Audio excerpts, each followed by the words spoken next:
Hi students, this is Miss Robinson, and I think it started recording halfway through my greeting, so I'm going to say it again.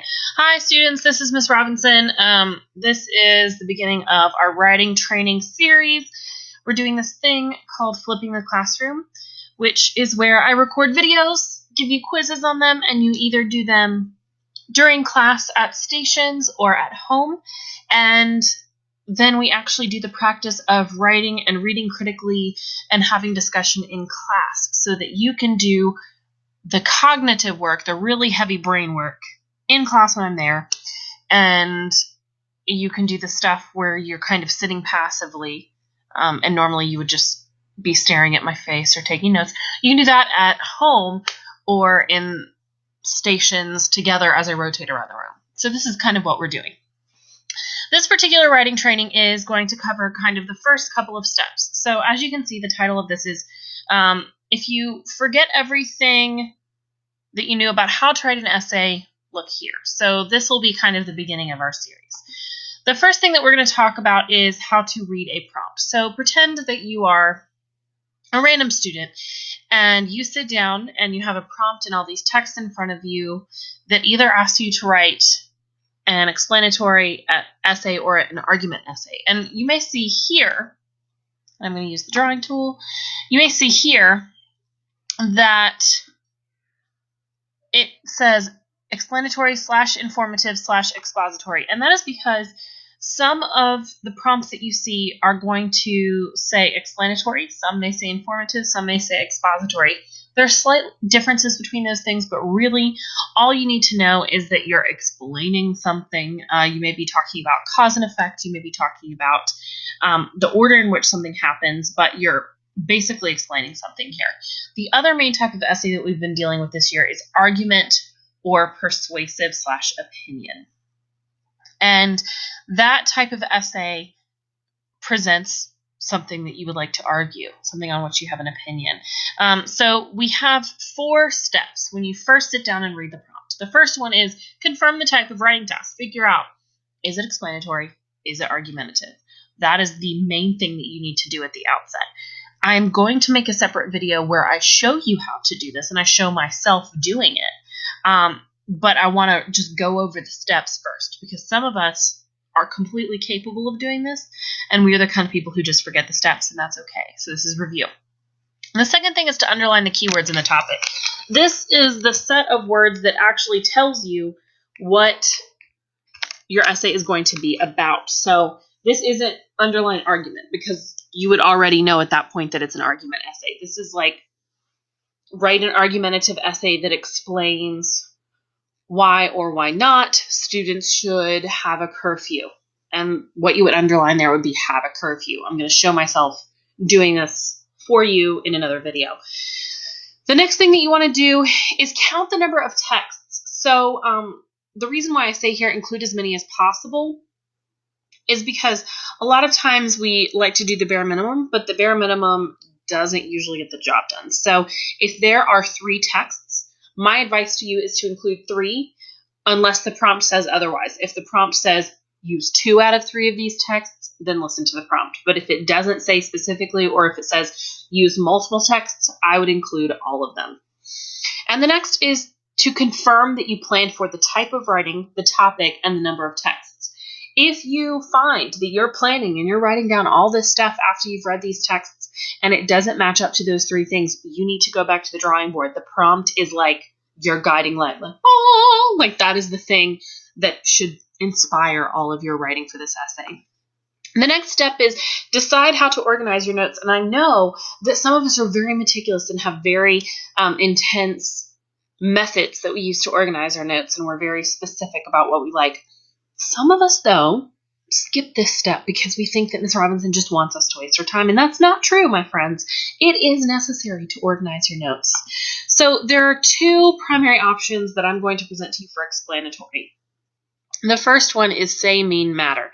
And we haven't really talked about this in class, but I'm going to demonstrate it for you in another video, and I'll probably hand out a couple say, mean, matter graphic organizers in class. But this one's really cool because it says say. So this is where you would put the quote. What does it say? paraphrase or summarize it, I ask you to pull exact quotes. So I'm going to put quote on the graphic organizer that I give you. This is good because it reminds those of you who forget what a quote is that it needs to have quotation marks around it and be the exact words from the text. Remember, anytime you pull exact words from the text, it is a quote. The next column is mean. So you take this quote and you explain what it means. What does it mean? How do you interpret it? Try to read between the lines. And here's the thing. One reason why this graphic organizer is amazing is because it pushes you beyond the meaning. A lot of us in our commentary are just stopping here. And while that's good, we want to be baby geniuses. Repeat after me. I want to be a baby genius. Now you say it. It's like Dora the Explorer. I'm having you repeat me. Anyway, then we move on to the third level, which is ultimately where all good writers need to be, where you synthesize and evaluate the quote that you included. You explain why it's important in real life, why it matters to others, what are the implications, what is your opinion about it, and why. Again, reserve the "this is my opinion" for argument essays, but still, I'm glad that we have this 3-tier system that pushes you to go beyond the quote, beyond the meaning, and all the way to synthesis and evaluation. And these 2 columns here are really information that you can include in your commentary. You always want to end up here, synthesis and evaluation. It's deeper thinking, more original thinking for your commentary. The next option we have is what I've been having you do in class, which is where you list topic sentence number 1, then each quote underneath, topic sentence number 2, then each quote underneath, topic sentence number 3, then each quote underneath. And the thing is, you could technically use both of these graphic organizers if you are that good at managing your time. This one's good if you are the kind of person who already has a very clear point of view on your topic, and you can just write your commentary as you write the essay. So if you don't struggle with depth of commentary, but you really just struggle with deciding on your quotes, then I would use this one. I'm going to give you some feedback on your Constitution essays if you're a 7th grader. And if you had great commentary, but like really struggled with incorporating decent quotes, I would use this one. If you struggle with commentary, if I was like, this is not original, or make your commentary deeper, then I would use this one. Okay, so if you decide when you read a prompt that it's an argument essay, there are 2 more argument options. So this is the say mean matter again, but what I would do is I would have an affirmative say mean matter, and then on the other side of my sheet of paper, I would have a negative say mean matter. And again, I love this because it forces you to pull out a quote, which you should already be doing, but then move on to go ahead and plan your essay by explaining what it means and why it matters. And again, why it matters right here in this 3rd column, deeper thought, more original thought, and it's our goal for how you should be as a writer. You should be the kind of person who explains to your reader why this matters. Because again, the people who read these essays, and pretty much any essay you ever read, are going to want you to get to the point, why does this matter to me?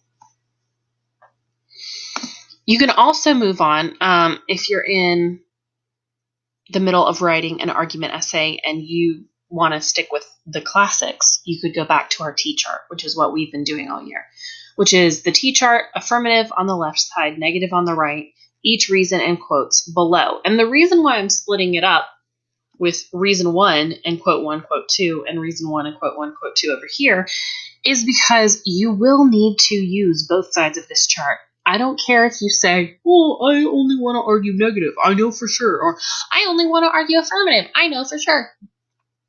You have to have planning for both sides because you are going to need to address counterclaim, which we're going to go into a little deeper in another video. But this is just getting to the basics of, hello, students, you need to actually write down information from both sides because you're going to need it.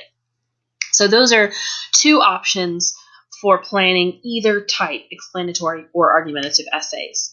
So our next step is read the texts. Read the text, read them deeply, read with a pen or pencil in your hand. If you're on the writing test, you should definitely read with a pen or pencil in your hand. And we're going to have to continue in a second video. Goodbye.